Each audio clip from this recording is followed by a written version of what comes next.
Hi, this is Faith, and you are watching The Faith Factor. Holla.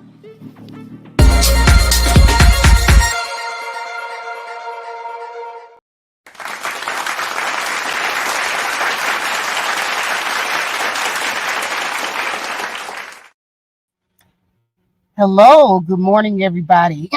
This is Faith, and you're watching The Faith Factor. And I am so happy to be in the presence of my people again this morning.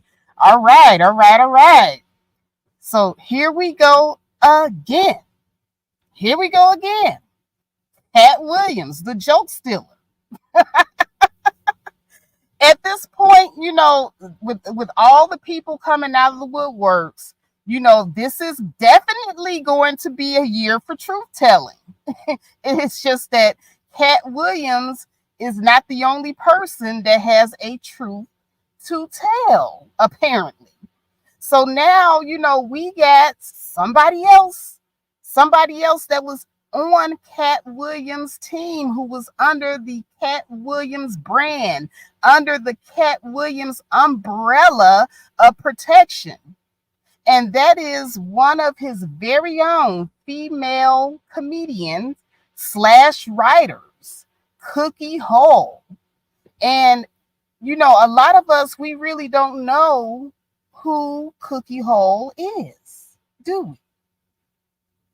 We really don't. We know who Leslie is, but Cookie, we don't know too much about Cookie. Didn't really know too much about Leslie, to be honest with you, but Leslie is more well known than Cookie. A lot of the people on Katt's team, kind of flew under the radar. For some reason or another, they don't get a chance to shine. I wonder how come the people in Katt's crew not really well known and don't seem like they really got a chance to really shine. Things that make you go,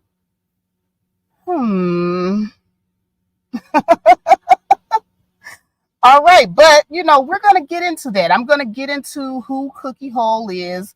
I have a clip of her explaining how she met Katt Williams, and we're going to play that. We're also going to play some footage of her speaking out about Katt Williams and, some of the things that she did for him, and a joke that Katt Williams did, a gas joke, apparently, that was not really Katt Williams' joke. It was Cookie Hall's joke. Oh, what a tangle web we weave when we embellish on being a truth teller. Ain't that right, Katt? But before we get into all of that, I do want to, go into general news. So you guys know that over the New Year holiday, I told you guys that I went to to watch the Color Purple movie with my family. And it was a very enjoyable time, okay? And during that time, the Color Purple was doing very well at the box office. So basically, when it came out, it came out, it hit the box office on Christmas Day like a firecracker. Boy, the sales was just, it had actually started off really, really well for the Color Purple. But here recently, according to Forbes and New York Times, they're saying that the Color Purple's record-breaking premiere kind of flopped, and the sales just kind of dropped off after that. So the Color Purple is not doing too good right now. And a lot of people are saying that it could be because of the controversy between Oprah Winfrey and Taraji P. Henson. So I got this article out of Forbes magazine, and this is breaking news. It says the Color Purple sales plummet after record-breaking premiere, just like these other drop-off films. So, they have a list of films, but basically it said the end of the year brought a lackluster performance for the latest adaptation of The Color Purple, a musical that blew audiences away when it opened on Christmas Day, but then saw numbers dramatically fall as its theater run continues. So basically, they said that at its opening, the expectations was that it was going to gross 18 million, but it actually grossed more than that at the opening. Now, I think that they're saying that they're struggling to get to 50 million, and the budget for the film was at least, I think, 90 or 100 million or something like that. So they're not even making back what they put into this film. So that's just, it's terrible. It's terrible when you don't even break even. So that was that. There's that, and the controversy behind this, and the reason why, and this is just me myself speaking, I believe that it had a lot to do with the Taraji P. Henson controversy. Now, Taraji was supposed to be out here promoting the movie, but when Taraji got out there, and she was talking about the movie, some kind of way, it went from her promoting the movie that she starred in to complaining about her pay. And this is the reason why I kind of think that Taraji made a really, really bad mistake in doing this. Now, when you received your contract and your team or whoever you hired, negotiated this contract between you and Steven Spielberg and Oprah, I just want to make it clear, it was more than just Oprah on this thing. Steven Spielberg was on here too. Actually, Steven Spielberg was even higher than Oprah. Oprah just happened to be more hands-on with the actors and the crew. So, with that being said, Taraji went out here, and instead of promoting the film, she complained that she wasn't getting paid right. Now, my thing with this is, if you felt as if the pay was not good enough, why did you take the job? It's the same thing as with if you go for a job interview and the company says, hey, here's the job, you're going to be selling stuff, and this is the pay, and this is all the stuff right here that we're going to offer you. You're going to have to share a cubicle with this person. We don't have enough cubicle space, so we got to squeeze y'all into one cubicle. So this is all the stuff that they told you ahead of time, right? So you go and you see what the conditions are. They tell you what the budget is. They tell you how you're going to be compensated, or how you're going to be getting back and forth and stuff like that. Okay, well, we can't put you on the airplane, but we'll give you a rental car. And after they tell you all of this, you sit your behind right up there with your big bobblehead self, and you say, okay, and you sign the contract. Whose fault is that? Whose fault is that? Now, see, with Monique's situation with Netflix, Monique was like, hell no, I'm not gonna, do this for you. And she walked away. Monique was like, the fuck, if you're not gonna pay me right, then I'm not gonna do this Netflix thing with you. This is the difference between Taraji and Monique, right? Monique saw the numbers and said, no, I'm out. Taraji saw the numbers and the lack of benefits and said, okay, I'll take it. And she signed the contract. Now, once you accept the job and you do the job, you're on the sales floor and people are coming in to buy, and you're supposed to be promoting whatever it is the company paid you to promote. But instead of you promoting, you over here whining to the customers, I ain't even getting paid right. This is what Taraji was doing, bringing down the brand. Bringing down the brand. How you gonna bring the brand down? For something that you starred in, something that you agreed to, something that you signed up for. And then the other thing that really, really burns my ass on this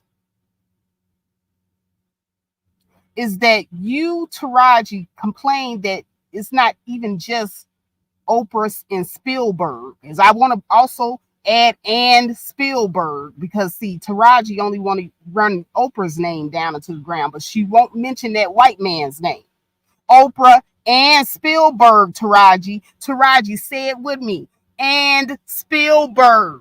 Put that motherfucking white man name on it too.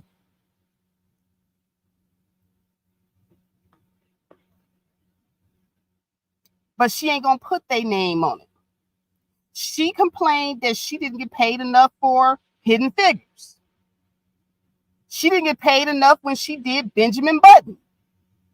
And these were white producers and, people that were creating those films.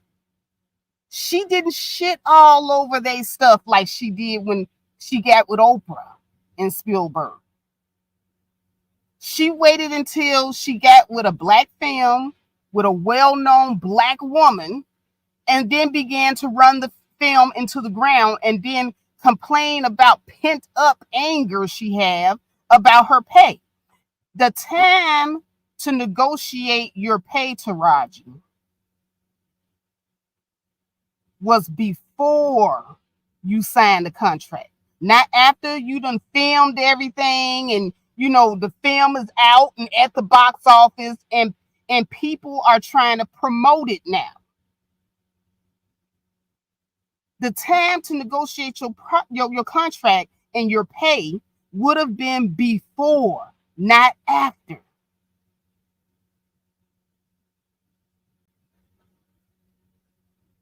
So I really believe that The Color Purple flopped like it did in part because of the controversy that Taraji kicked up. And I'm going to tell you something. After this, nobody's going to want to work with her because everybody's going to see her as being a problem after this. Now, after this, if somebody offers, Taraji a role, they're going to wonder, okay, is she just saying yes to the contract and then later on going to shit all over the production? Nobody's going to want to work with her after this. And I wouldn't blame them. The way that Taraji handled herself, she did not keep it classy at all. Not at all.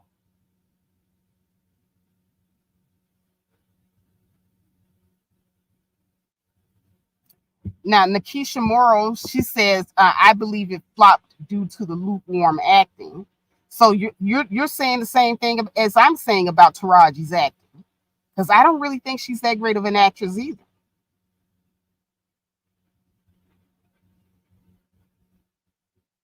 I really don't. And I know that we love the original actors of the original Color Purple, but the way that they did the musical, I did happen to go and see it, and I happen to have enjoyed the movie. I saw it for what it was. It's a remake. Even the singing, the singing went along with the storyline, and I liked the continuation of Celie's story. So I like that they did that, and I think that it complemented the original film very well. And this would have been a great movie for everyone to see, but because of the whole controversial thing between Oprah and Taraji, I think a lot of people, kind of gave it a pass at the box office. So I found Oprah's statement, and I just want to share it real quickly. As it says, Oprah speaks out on the color purple controversy, claims that she offered to cover expenses from her own pocket. Goodness, this site has a lot of pop-ups. So it says there has been a flurry of rumors around the production of The Color Purple, from pay disparity to lack of chauffeur-driven cars to shared and cramped trailers. And when these rumors get floated, the name of the movie's producer, Oprah Winfrey, seems to be attached. Like I said, they only attach Oprah's name to it. Spielberg is also a producer, y'all. She's not going to run that white man name in the ground, though. Now the media mogul has responded to the rumors, blaming the studio for the mishap. Henson had also previously expressed her frustration with not being paid enough to star in blockbuster movies. So she doesn't just have a problem with The Color Purple. She's talking about all the movies she's ever starred in. And why is that appropriate for you to bring up now, Taraji, when you're doing this film with Oprah? Now, if those white people didn't pay you, how come you didn't fuck they shit up? How come you didn't do it to them? During the 2024 Golden Globes event on January 7th, Winfrey and the cast of her film remake, The Color Purple, were present for the red carpet interviews with Entertainment Tonight regarding what happened during the production of film. So now they can't even talk about the movie now, Taraji, because your ass out here stinking up the place.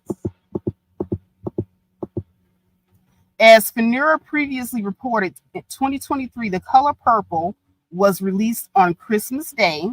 The billionaire who starred in the original Color Purple served as one of more than a dozen producers for the latest version, a musical adaptation based on the Broadway show.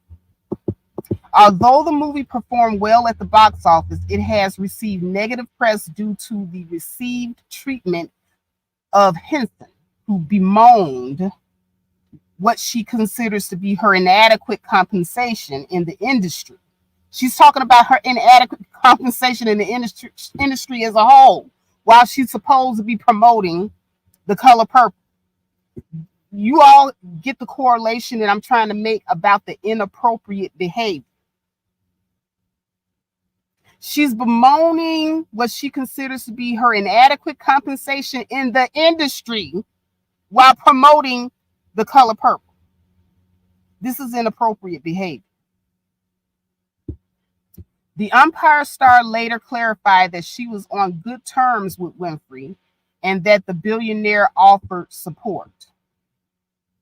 So you over here crying about your pay after you done did all these damn movies, and you wait till you get on a production with Oprah to bring it to the forefront. I think that's a bitch ass move. I think that we always tearing each other down. We don't never ever go after the true target, which is these motherfucking white people that don't want to pay us what we're worth, but we'll do each other in every time. And this is the reason why I can't support Taraji. And also, she shed all over Monique when Monique had the same issues with Netflix, but at least Monique took it to the white man. Now, during the Entertainment Tonight interview, Winfrey shifted the blame to the movie studio Warner Brothers, which is responsible for transportation, trailers, and food on the set. Not Oprah. Warner Brothers is responsible for this. Winfrey also claimed that whatever Warner Brothers failed to provide anything, she had to step in and ensure the basics were covered. So here's I guess this is a video, and I guess you will hear it from Oprah herself. We'll hear from Oprah herself.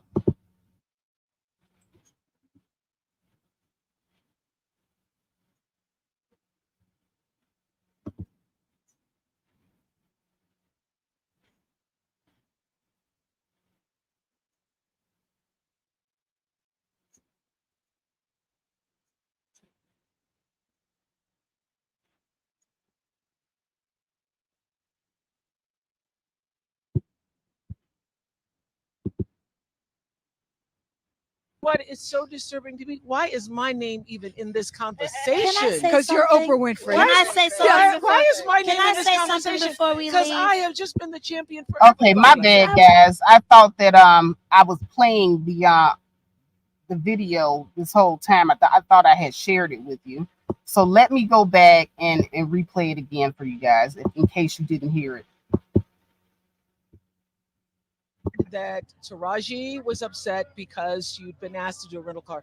I personally called Toby Emmerich, who was at the time the head of Warner Brothers, and he said, "Well, that means we have to do cars for everybody." Then I said, "Then we do cars for everybody, and if it's necessary, I will pay for the cars myself." He goes, "Well, we don't want you to do that." So, from that was one thing. Trailers were another thing. Food was another thing. And everything got handled. And everything Yeah. got Everything handled. I just So want I people don't to know even know there's no why. I don't beef even know. between. You know what is so disturbing to me? Why is my name even in this Can I conversation? say Because you're something? Oprah Winfrey. Can I say something? Yeah, before, why is my Can name I in this say something conversation? before we Because leave? I have just been the champion for everybody. Everybody. Yeah. I want Okay, so that's what Oprah had to say about the situation. Like I said, because Oprah was more hands on with the situation, I believe that this is a case of, the person who is left there that everybody can see taking all the hits. Everybody can see Oprah. Oprah's hands on. Oprah's, trying to, accommodate everything and make sure everybody has everything that they like, they're supposed to have, even though, it really wasn't her responsibility. Shout out to Oprah for stepping up and trying to, stand in the gap and fill in those holes. But Taraji basically, yeah, BMT, right.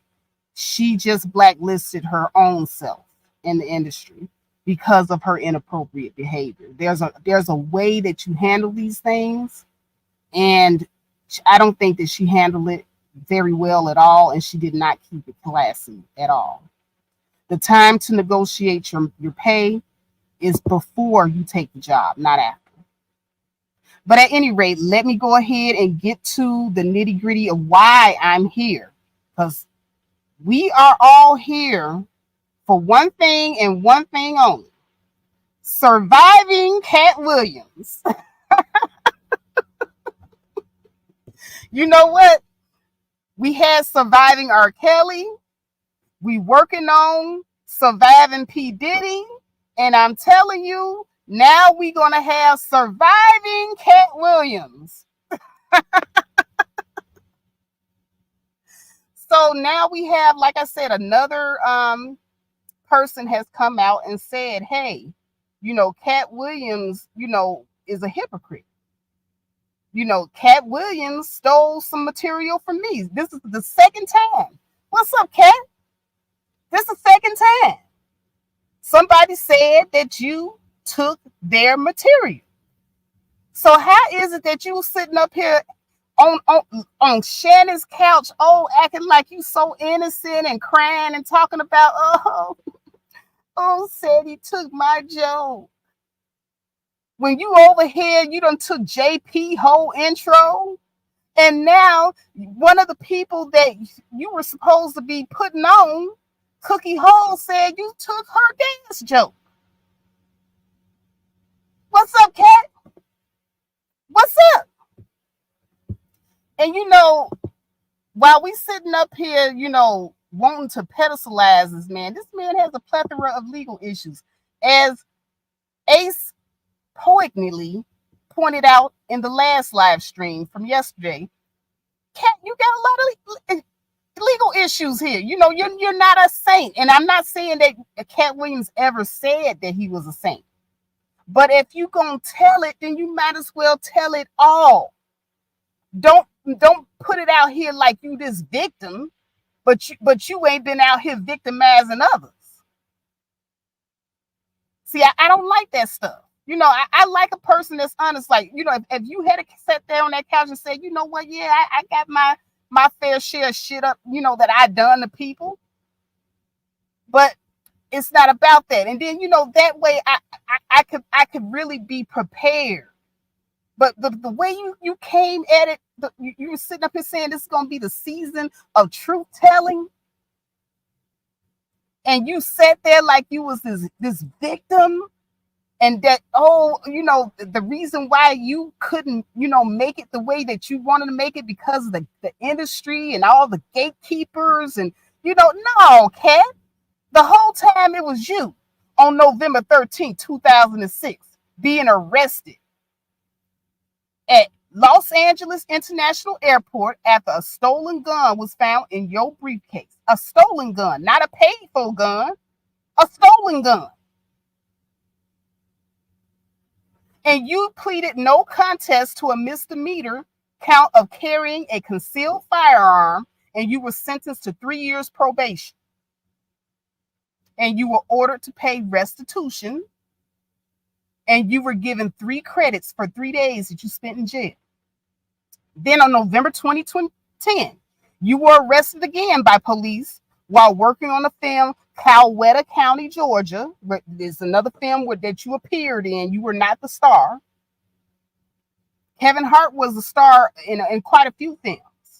But, a lot of these films that you appeared in, Williams, you were just a walk-on person or a supporting character. You were never the star. But you were accused of stealing $3,500 worth of coins and jewelry. And then you were released the following day on a $40,000 bond. And then the police later charged you with burglary and criminal trespassing. Now, on June 11, 2011, this is 1 year later, you're arrested again in connection with alleged assault on a tractor-trailer driver. The alleged victim said 3 women, and you mentioned when you were sitting on the couch with Shannon that you like to travel with nothing but women. So these are probably your women. But the victim said 3 women approached his tractor at around 4:30 p.m. local time and attacked him with rocks and dirt clods, causing him facial injuries. Officers arrived on the scene and arrested the 3 women for assault with a deadly weapon and arrested Williams for felony intimidation of a witness. You were booked into jail and you were released that same night on a $50,000 bail. On November 15th, yet another year later, November 15th, 2012, year after year, this is you, Katt. This is you, year after year. And you say people fucking with you, though. You say people fucking with you. But November 15th, 2012, here you are again, being arrested in Oakland, California on charges of suspicion of assault with a deadly weapon. You had allegedly beaten an 18-year-old man with a bottle aboard Williams tour bus in Berkeley, California. Violent history here. And what do? You always utilize your money to get your ass out of these cracks. Bailing yourself out, paying people off. This is what you do, Katt. It's like you save, but he grapes, but he saves. Like, on the one hand, I'm gonna do this fuck shit, but on the other hand, I'm gonna just drop these dollars and make it go away. This is you. This is you, Katt. This is your MO. An attendee of Williams' shortened performance at the Oracle Arena in Oakland in November 16, 2012. So this is 2012 again. They filed a class action lawsuit days after the event, seeking compensation for himself and all others who paid money for a show and got nothing but Katt Williams' non-performance. So people had a problem with your performances well before any of this happened with Kevin Hart and everybody else. It's you.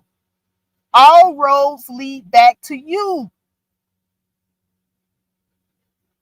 People in the audience filed a goddamn grievance against you because of your lackluster performance.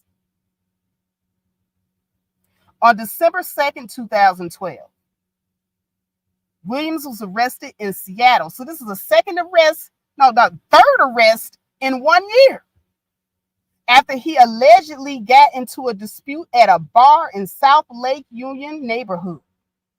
His arrest after he no-showed for the night of a planned 2-night performance at the Paramount Theater.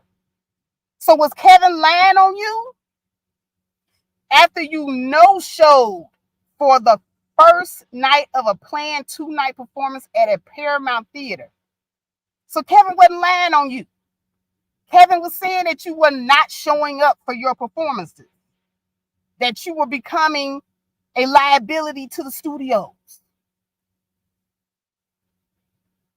5 days later, he was arrested in Dunnigan, California on a bench warrant arising from an accident the previous month in Sacramento, California, during which he allegedly drove a 3-wheel motorbike onto a sidewalk and refused to stop for police. The resulting chase was halted due to safety concerns, and the bench warrant was issued for Williams narrowly missed several bystanders. So you driving reckless, ain't nobody fucking with you. This is you doing this shit. This is you. So you gonna sit up here and try to tell people, oh, they just fucking with me. They just fucking with me. That's why I be arrested so many times. They fucking with me. If I'm just sitting down or walking down the street and Katt Williams come on his damn bike and damn near mow me down, how the hell am I fucking with you, Katt? On December 28, 2012, Williams was arrested in Los Angeles on child endangerment charges. He was held in lieu of $100,000 bail, and 4 of his adopted children were placed in protective custody. On January 8, 2013, now we finally in 2013. 2012 was a hell of a year for Katt Williams.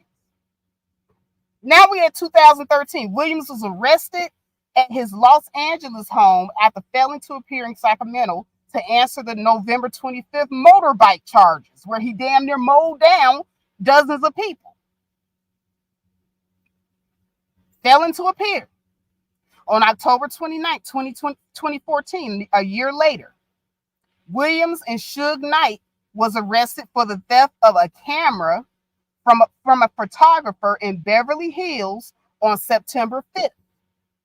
In April 2017, Williams pled no contest to the charge of robbery and was ordered to undertake a year of anger management classes, as well as receiving 3 years probation. So see, this is the incident that Katt Williams was talking about to Shannon, where he sat there and didn't give us all the information. He made it seem like this woman was filming something inappropriate and, that they didn't do anything. He didn't say that he walked up and snatched the camera from the woman and probably laid hands on her. So now, fast forward to 2016. Williams was arrested in Gainesville, Georgia, when a clerk at a swimming pool store said Williams had hit him. When police arrived, they found Williams already laying face down with his hands behind his back, waiting to be handcuffed. He already knew the drill. This is a man that's so used to being arrested that when the police arrived, they've already found him laying face down with his hands behind his back, waiting to be handcuffed. Like, yep, I know I did it. Come on, just take me to jail. March 23rd, 2016, a video went viral of the 44-year-old Williams getting into a fight with a 17-year-old boy following a dispute during a soccer game in Gainesville. That's the video that I played for you guys the other day. And I do want to apologize because the video said that it was a 7th grader, but according to court records, it was a 17-year-old boy. Still someone underage. The authorities plan to review the incident with the DA in addition to his ongoing court cases. So this is a pattern. The reason I'm rattling off this is because this is a pattern.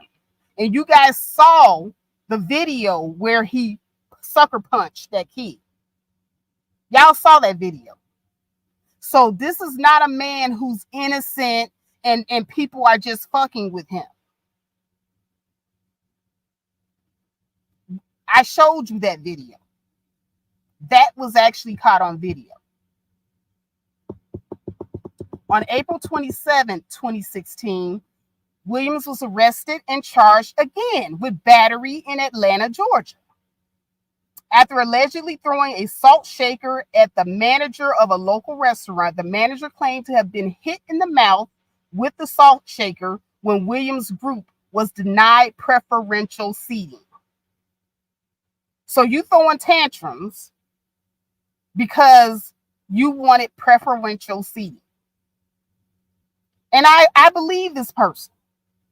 Just based off your long rap sheet and your long criminal history of being aggressive and violent.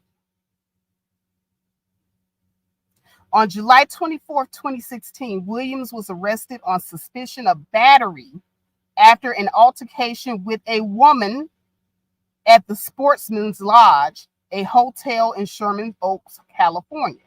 On September 15, 2016, Williams was arrested in Fulton County, Georgia, on a charge of second-degree criminal damage to property after having turned himself in on a warrant for failing to appear in court for the April 27th incident.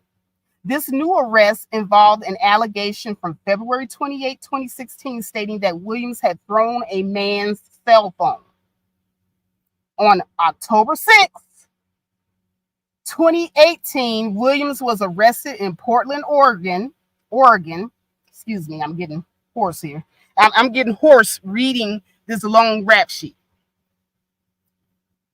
On October 6, 2018, Williams was arrested in Portland, Oregon on charge of assault with 4th degree. He assaulted a driver during an argument about his dog. He was additionally arrested on an outstanding warrant from Georgia. So, you know, there's more, but I'm getting hoarse. Okay, I can't read it all. There's more, but I just can't read it all.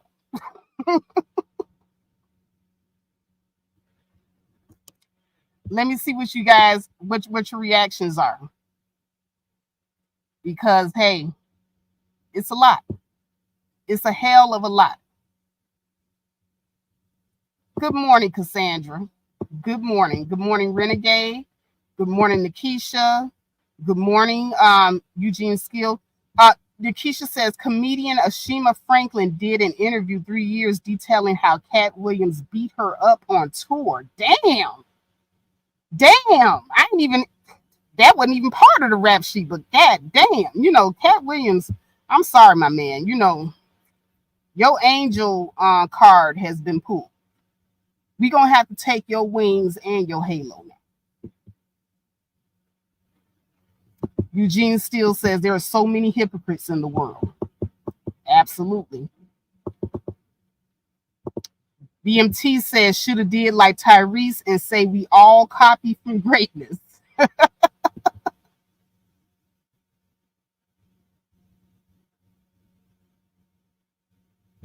Cassandra B says, Katt put on a great performance on Shannon's show. Yes, he did, Cassandra. But he's plugged in. He's not rogue like he wants us to believe. Exactly. If Katt Williams was offered anything near what Kevin Hart was offered, I believe he would wear the dress. I believe he would wear that dress. But now, without further ado, because you've heard me read off this long rap sheet, right? Now we're going to find out what Katt Williams' relationship to one of the women that was part of his crew and under his umbrella was like. See, Katt Williams criticized Tiffany Haddish, saying that she didn't, put in no work and that she didn't deserve, to be, where she's at and all this type of stuff. Well, Tiffany Haddish is not under the Katt Williams umbrella, and thank God she wasn't. Because if Tiffany Haddish had been under Katt Williams, Tiffany Haddish would not be Tiffany Haddish. We would not know who Tiffany Haddish is. But thankfully, Tiffany Haddish was under the Kevin Hart umbrella. And so now Kevin Hart bought her up, made her famous, made her a household name, and now we all know who Tiffany Haddish is. There's a difference. But now, here's a comedian who was under the Katt Williams umbrella, Cookie Hole. We don't even know who she is. We don't know who she is. But apparently she was a brilliant comedian. Apparently. So what I want to do is I want to introduce you guys to Cookie Hole. And she's going to tell us how she became Katt Williams' former writer. So without further ado, let me go ahead and add her to the stage, and we'll listen to her story. And he was retired. I just was like, you know what? I gotta get back out here because this is not what I'm supposed to do. When you decide to go back, you're still going to be Katt Williams. Yeah. I bring what you call a reality comedy. Mm-hmm. People like reality comedy. They want to hear what's going on right now, and they want it funny. So that's the type of comedy that I presented when I first started doing comedy. And when I met Katt Williams, Katt Williams is brilliant. Don't get me wrong. I love him to death. Mm-hmm. But when I met them, they were all in awe about, how funny I was. And it was all because I would just talk about the things they like, current event relevant things. So you had a certain flavor that they admired. Yeah. And then I called myself the last pimp female left because I used to work selling cars. Okay. And when I get off work, I had on a suit and I would put on sneakers and a beanie. Mm. And I would go to LA and do the clubs. And I was like, well, I would hear all the females talk about being lonely and not finding a man and stuff like that. I never had that problem in my life. So I was like, what should I talk about? And the type of female that I was back then, I was the type of female that dated a lot of dudes. I didn't care. I dated a lot of dudes because I wasn't married. Mm. And love is just something that I just didn't even engage in. If you could do some things for me, pay these bills so me and my babies can eat, then you my guy. Wow. Right. As far as like meeting Katt, where was he at in his career? We were all about the same. We were all chasing the bag when I first met him. Was he already doing comedy before you started? Oh yeah, he was doing comedy. Okay, then you come in and you just like that unique of a voice that they was like, yo, what's that? Or? Well, no, what happened was because I had the club, I hired them to come out and do my show. Gotcha.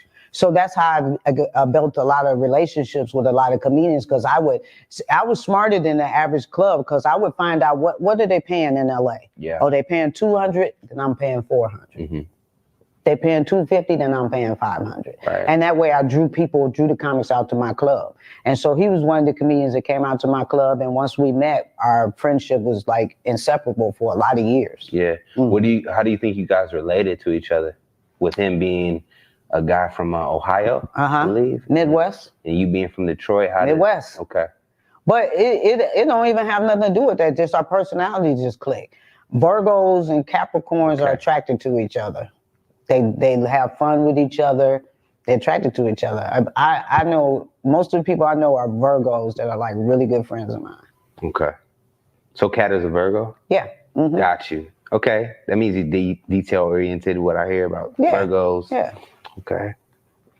Now, over this time, you guys are kind of working the circuit. At what point do you become his writer? Was it instantly, or was it when things kind of start picking up for him?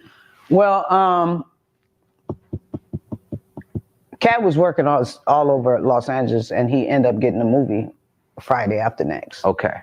And when he got the movie Friday After Next, there was some separation. Back then our cell phones and communication wasn't as quite as it was, so you change your number. We lost contact for a minute. And when I got back in contact with him, he had done the movie. Because when he first got the movie, I was kind of being his assistant. Is it true that he was homeless around that time? Yeah. If that's what he says, yeah.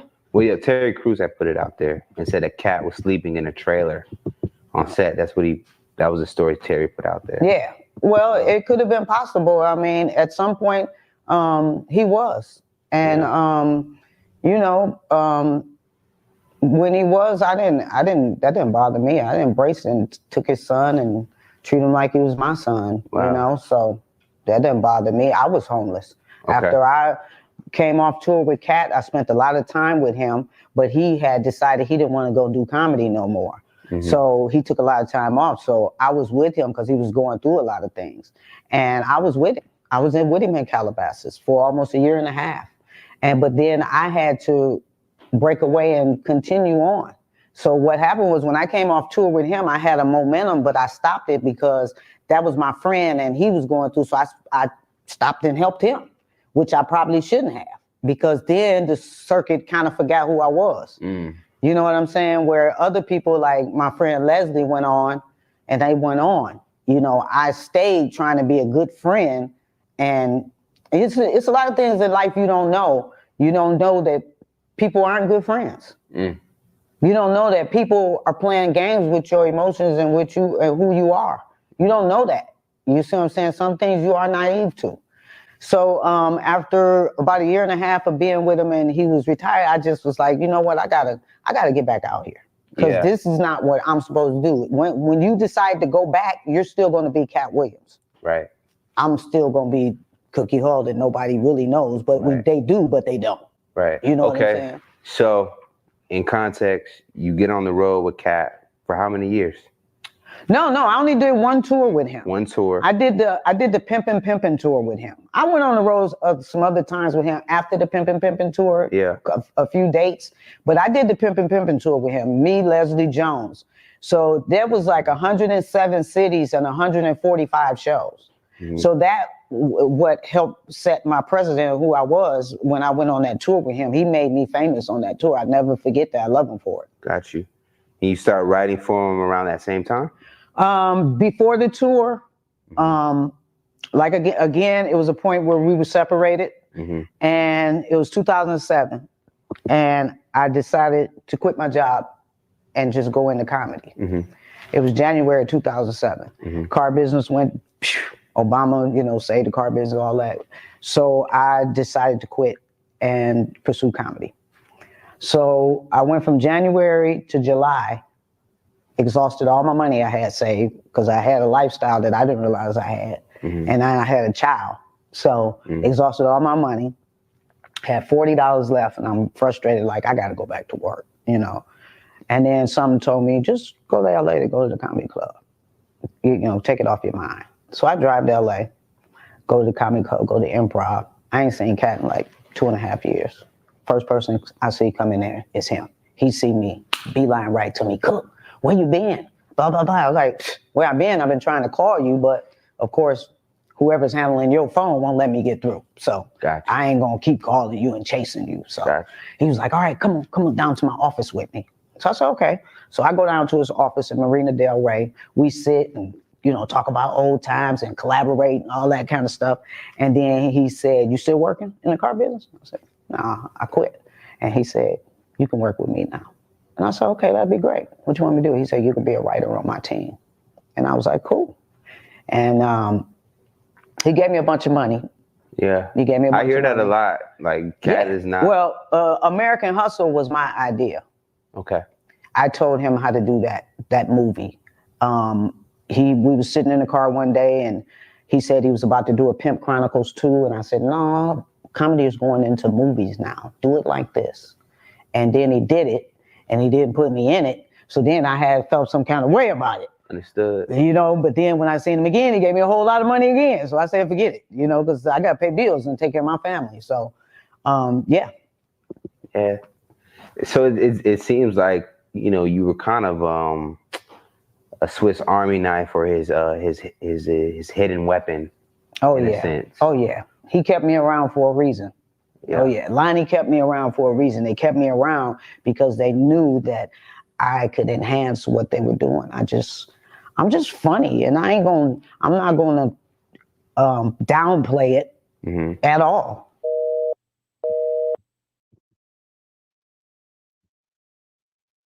Okay. So that was Cookie, explaining how she became a writer on Katt Williams. Hold on a second.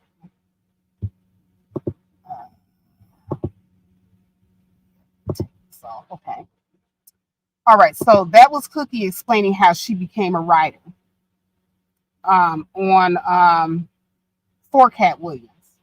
And I want you guys to pay particular attention to the part where she stated, that she showed him how to do his comedy movie, and it was her idea, but he didn't put her in it, and she felt some kind of way about it. But he knew that he was bogus for accepting the idea and not really giving her any shine. So he gave her a lot of money, which is this is his MO. This is what I'm telling you. And see, people keep thinking, oh, Katt Williams, he helped a lot of people. He give a lot of people money and all this type of stuff. The money is not him helping them. The money is for him to silence them. Because look at what she said. She was like, she felt the kind of way about him not adding her to it, even though it was her idea. But he gave me a lot of money, so that shut her up. This is what Katt Williams does. He's not giving the money because he's a good person. He's giving the money to shut these people up, to pacify them. He's not making anybody rich. He's not making anybody famous. But he is benefiting from their ideas. And how he gets over is he gives them a little bit of money, because to her it was a lot of money, but it really wasn't. If she could have gotten the fame and the notoriety, she could have made more money. But because and Williams has been able to get away with. And that's what the interview was saying, that he hears that a lot, that Katt Williams, gives people, the money. Yeah, he'll give you some money to be quiet. That's to pacify you. And that is his MO. So I'm trying to create, or I'm trying to expose his mode of operation. The Katt Williams mode of operation. I'm going to fuck you over, but I'm going to give you this money so you can be quiet. Like I said, he steals, but he saves. He steals, but he saves. This is his mode of operation.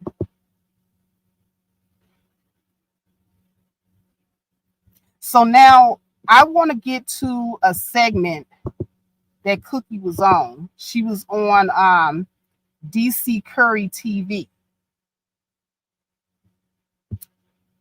And she was going over a particular thing that she wrote for Katt Williams, that No, actually, she didn't write that joke for Katt Williams. That was actually her joke that she had been performing.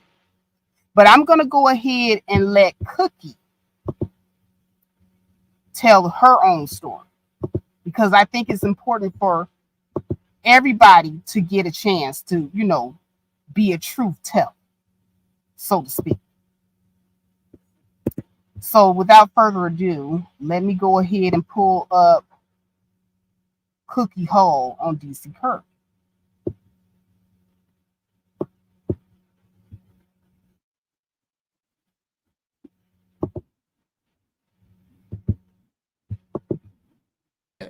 Yeah, I toured with him. That's why that gas joke is my motherfucking joke. Oh! That's my joke. I did that joke on a 100 city tour with him. I was the opener. I did the gas joke. With no other nigga doing comedy. Let me roll that back in case y'all didn't. But in the meantime, in between time, ladies and gentlemen, Cookie. What? What's happening? Nothing, man. You toured with Katt. Yeah, I toured with him. That's why that gas joke is my motherfucking joke. Oh! That's my joke. I did that joke on a 100 city tour with him. I was the opener. I did the gas joke. With no other nigga doing comedy, doing the gas jokes. And all them books you read, nigga, you did not come up with that joke. I don't care what nobody says. So my joke. Obviously you and They Katt. just use different words. They revamped it. Even when he walk up, he go 2011, bitch. I go black people only put 10 on their car. Give me 10 on that Escalade and I walk away. You know. I better steal my joke and do that. Well, yeah. You DC, you said OJ. I said Orenthal. Okay. Yeah. Now you also wrote the Katt, right? Yeah, I used to write. Actually, I used to write for him. He paid me well. I can't say that he didn't. Okay. But the reason, the reason I got away from Katt is because Katt beat women. Take your time now. Wait a minute. Take time. Whoa. What? He beat women. Yeah, our ratings go up. Wait a minute. Yeah, he beat women. That's What why you mean he had to beat give him- women? I don't want to be messy now. I'm not being messy when I'm telling the truth. Didn't he say this the year of the truth? Did he say that, huh? He didn't put hands on you. Hell, motherfucking no. Yes, Cookie, he did say this is the year of the truth, girlfriend. He sure did. Is that nigga still walking? Ooh. Dang. Oh, you I look like punched you that just nigga in the stomach like he was talking about setting. Yeah, don't do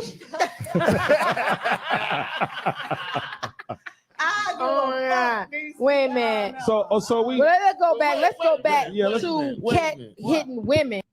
Yeah, Cookie, you would not, you can't beat nobody. I don't even know why she even pretended like she was going to do anything. But anyway, let me just go. Because I like Katt. So was it that the female hit him and he hit her back? Did I say that? What did I say? How you gonna question what I say? I was there. Okay. I was there. I seen it. I patched bitches up. Ooh. Ooh. Duct tape. Don't tell me what I seen. Ooh. You see what I'm saying? You defending people. You defending people. I'm defending some people. I ain't defending. Not you. I'm Okay, talking okay, about him. He okay. defending certain people. I'm defending people. He used to beat women. I hang out with women. That's because you beat on them. You find the ones you can beat on, and you fucking beat. Well, Okay. is that what does that go with him being a pimp? Because pimps generally that kind of go with Did that go with the Diddy job being a title. pimp? I mean, I'm not excusing the behavior, but being that he say he's a Okay, you not excusing the behavior, but then you proceed to excuse the behavior. The chick in the red is a ultimate pick-me-sha. Pick-me-sha alert, y'all. Mammy alert, y'all. Now, if anybody want to know what a pick-me-sha and a mammy is, that lady in the red, right there in the middle, next to the guy with the cowboy hat on.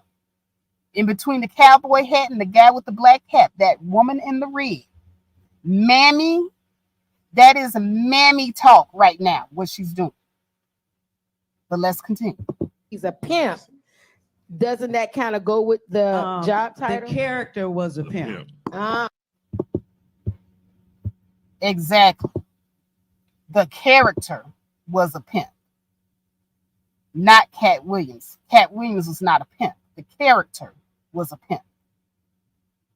So Katt Williams is going around knocking women upside their head. That was just Katt Williams.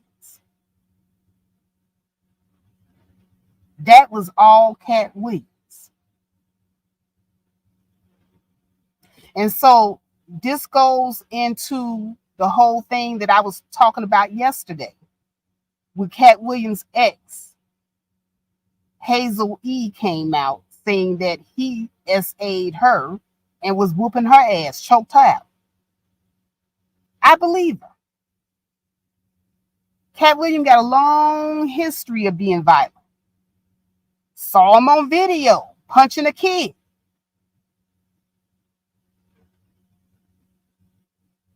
But this is the same man that you all believe everything that spilled forth from his mouth. Some of you even believe that he was reading by the time he was 3. Some of you even sitting up here talking about oh yeah, I think Katt Williams did read 3,000 books a month when he was 8. Ain't nothing in no newspapers from his hometown stating that he graduated high school at 11. He ain't showing no receipts from no colleges that he was accepted at age 12. But we sat here and we drank all of the Katt Williams Kool-Aid, didn't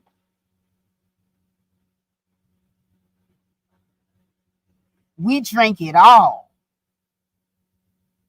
Katt Williams for president. As a matter of fact, you Negroes, if they put Katt Williams' name on the Democratic ballot for this next upcoming election, you Negroes would probably vote for Katt Williams.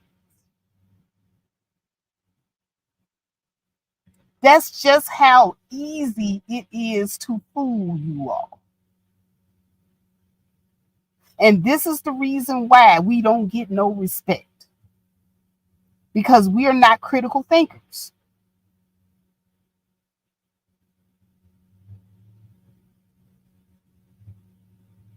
We gonna let this lying ass, long rap sheet having, ex-pimp wannabe, and I say wannabe because there's no proof that he was ever a pimp either.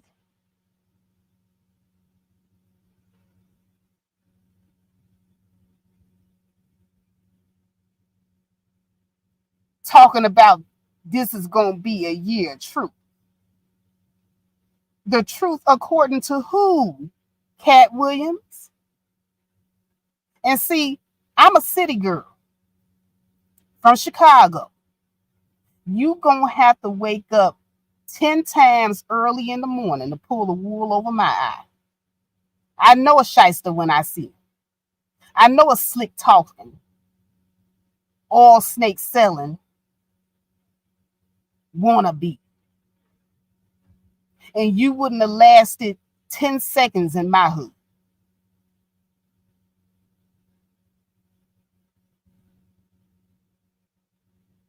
Oh yeah, you wouldn't have lasted not 10 seconds on the south side or west side of Chicago.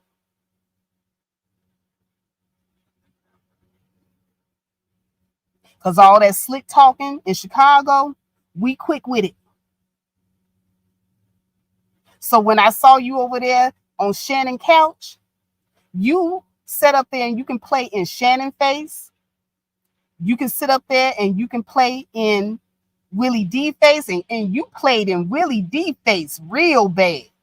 See, y'all gotta understand the type of niggas from Ohio. Them Ohio niggas, them Ohio motherfuckers, they is the most playing in your face niggas you ever want to see.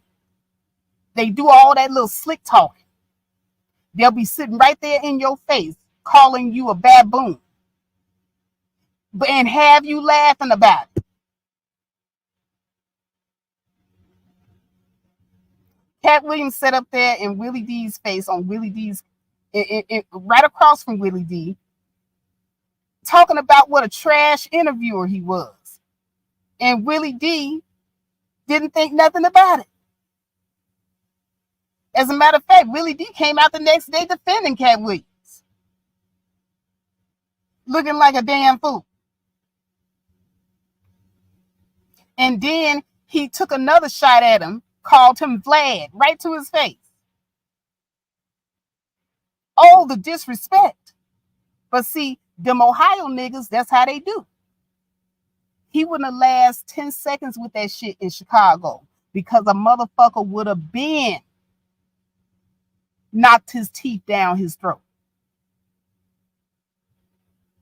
That slick talking shit, there's a lot of motherfuckers in Chicago missing their whole frontals trying to talk slick shit with real niggas. He wouldn't have last 10 seconds in Chicago with that shit. And that's the reason why, you know, he had to wait till Bernie Mac died to pull some shit like this. Bernie Mac from Chicago. You think that he would have been able to get away with some shit like this with Bernie? I'm telling you, Bernie would have painted the town red with his little red ass. What Bernie say? Bust, what he say? I bust your head to the white meat. Bernie would have bust his head to the motherfucking white meat show. Fucking with him. But no, he gonna pick easy targets. People that he think that he can actually beat. Like Steve Harvey. He thinks of Steve Harvey as being an old country bunking nigga. And he sat on Shannon's couch. Now, Shannon, ain't you a country Negro too? Hey, Shannon, with your old long howling, sissified country laugh.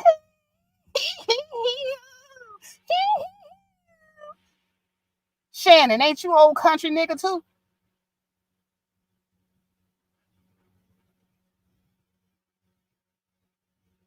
Katt Williams sit up here and call Negro features ugly. Out one side of his mouth. Then out the other side of his mouth, he act as if he's a warrior for black people. A warrior for black women. You got to sit there and you really, really got to catch all the different side talk. One side of the mouth say this, the other side say that.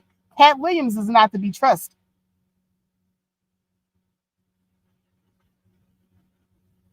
But see, I know y'all can't be quick like old Faith here. Some of y'all ain't quick with it. And so that's the reason why we sat up here and drank the Kool-Aid, didn't we? That's the reason why we sat up here and let this nigga disrespect us on our own platform. Ain't that right, Will? And Shannon. He played in your face the whole time. And now you are a culprit. Because you allowed him to sit there and disrespect everybody. And you did not restrain him. Not once did you give him any pushback. Now, it's not your job to restrain him, but as a journalist, and you are a journalist, Shannon, you got a lot of journalistic skills under your belt while you sitting up here trying to downplay yourself, and so is Willie D. But now that people calling y'all out, all of a sudden, you never said I was a journalist. Willie D sat up there and went down his whole goddamn roster of why he's a journalist. Nigga, you used to sit up and write for a goddamn journal. You a writer, Willie. How the hell you not a journalist? And both of y'all sat there and dropped the ball. Didn't give this nigga no type of pushback. Just let him run free and rampant, disrespect you on your platforms. Yeah, let that nigga say what he got to say, but, you know, give him a little pushback. Just a little pushback is good. This nigga went uncontested. Unfucking contested.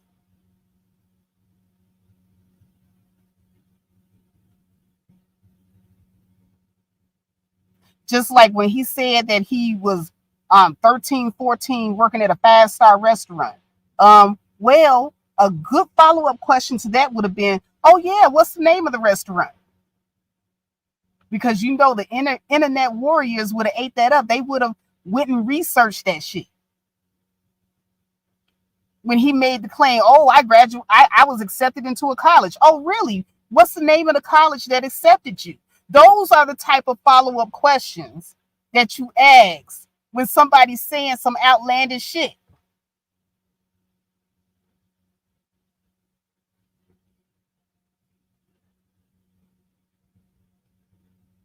But he got away with saying a bunch of outlandish shit. Uncontested. Zero pushback.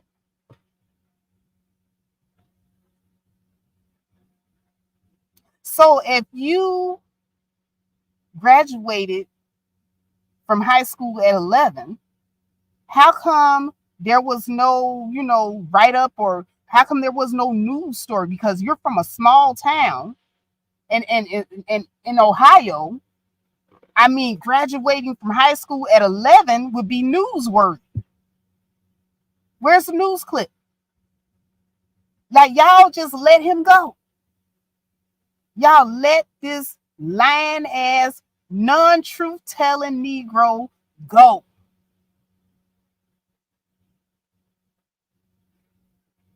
So that he can not take accountability for his failures in life and place all of his inadequacies at the foot of Kevin Hart and the kings of comedy.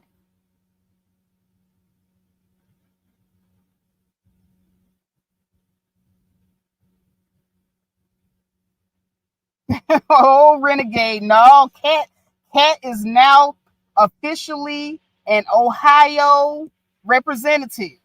The renegade said Katt don't speak for the rest of us Ohioans. Oh, no. Y'all gonna have to come get your boy.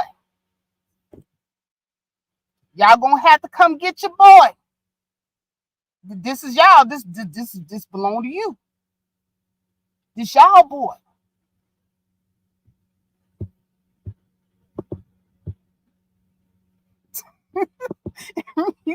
Renegade said nope. Come get your boy. But I'm gonna go ahead and land my plane right there. Kevin Hart told no lies on the Breakfast Club when he was telling Katt Williams to take accountability. Kevin Hart told no lies detected whatsoever. He said, hey, dude, you want to blame the white man, you want to blame the industry, you want to blame other comedians as being the gatekeeper, you want to blame the Illuminati, you want to blame everybody but you. You're the one that was irresponsible. You're the one that didn't show up for work. Which there's an actual rap sheet that states this. So Kevin Hart, you can't even sue him for defamation because it's in your rap sheet that you didn't show up for work. You're the ones that became a liability to the studios. And just like Taraji, they blacklisted you because of your poor performance and bad behavior.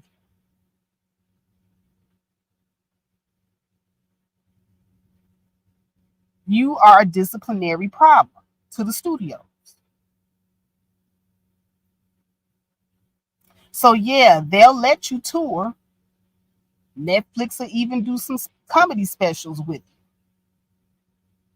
But nobody wants to put you as the leading role in their movies because of your lackluster work history.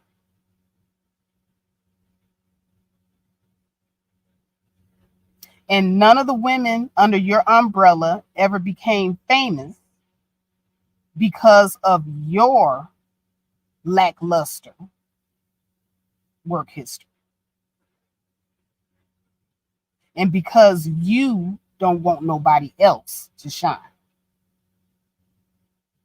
And so when a person like Kevin Hart comes on the scene and he runs circles around you and he's able to bring his people up, he makes you look bad.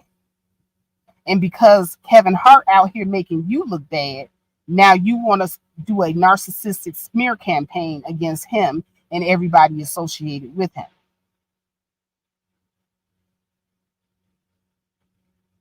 And where is the honor in that? If you're so much better, then prove it. Stop bitching and crying. Prove it. And with that, all I got to say is mic drop. This is Faith. You have been watching The Faith Factor. If you are watching this on the replay, please like the video. Make sure you hit the subscribe button. And also, I appreciate comments, super thanks. Also, you can send me a Cash App at $Lady in the Truck. That is, again, Cash App $Lady in the Truck. If you enjoyed this segment, I appreciate each and every one of you for coming out. Love you all. And with that, I've got to say, mwah, peace. And I'm out.